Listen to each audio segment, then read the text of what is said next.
madaxweynaha Soomaaliya Xasan Sheekh Maxamuud ayaa kulan gaar ah la qaatay saraakiisha ciidamada dowladda federaalka iyo kuwa dowlad goboleedka Hirshabelle isagoo kala hadlay dardargelinta howlgallada ka dhanka Al-Shabaab. Warbixin la xiriirta xaaladda amniga ayuu ka dhageystay saraakiishaasi waxaana xigay in madaxweyne Xasan Sheekh Maxamuud kula dardaarmay dardargelinta howlgallada lagu xoreynayo deegaanada ay wali ku sugan yihiin kooxda argixisada Al-Shabaab ee ku yaala dowlad goboleedka Hirshabelle.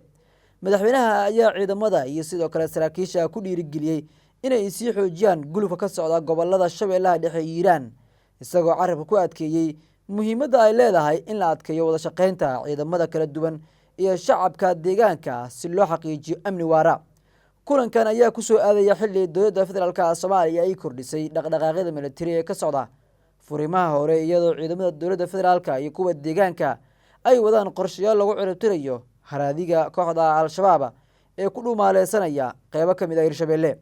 Madaxweyne Xasan Sheekh Maxamuud ayaa sidoo kale tilmaamay in dowladdu ay ka go'an tahay sidii dib loogu soo celin lahaa adeegyada aasaasiga ah maamulka iyo xasiloonida deegaanada laga xoreeyo kooxda si shacabka halkaasi ku nool ay u helaan nolol iyo amni wanaagsan.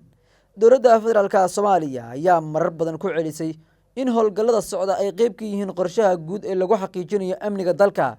laguna soo afjarayo qatarta ay kooxda Al-Shabaab ku hayso shacabka Soomaaliyeed. Tan iyo markii dib loo doortay madaxweyne Xasan Sheekh Maxamuud sanadkii 2022 dowlad goboleedka Hirshabelle ayaa noqday goobtii ugu horeysay ee si rasmi ah looga bilaabay wajiga cusub ee dagaalka dhanka Al-Shabaab.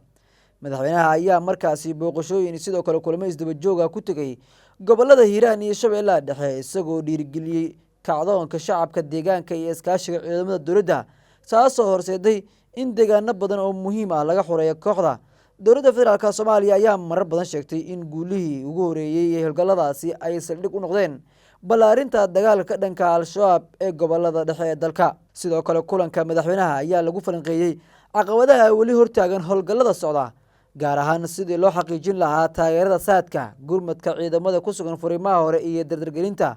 wada shaqeynta hay'adaha amniga heer federaal iyo heer dowlad goboleed. Saraakiisha ayaa madaxweynaha la wadaagay guulaha laga gaaray howlgalladii ugu dambeeyay iyo qorshayaasha lagu beegsanayo fariisimaha ay kooxda Al-Shabaab ku leedahay deegaanada miyiga Hirshabelle. Madaxweyne Xasan Sheekh Maxamuud ayaa sheegay in guusha dagaalka aysan ku koobnaan doonin oo kaliya dhinaca militariga balse ay muhiim tahay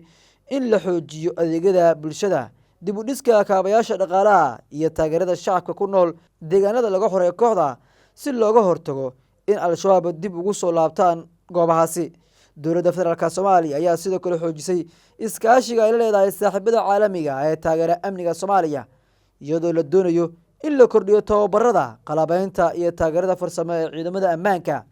si loo xaqiijiyo himilada dowladda ee ah in guud ahaan dalka laga ciribtiro kooxda argixisada ee Al-Shabaab oo haatan sii dabar go'aysa.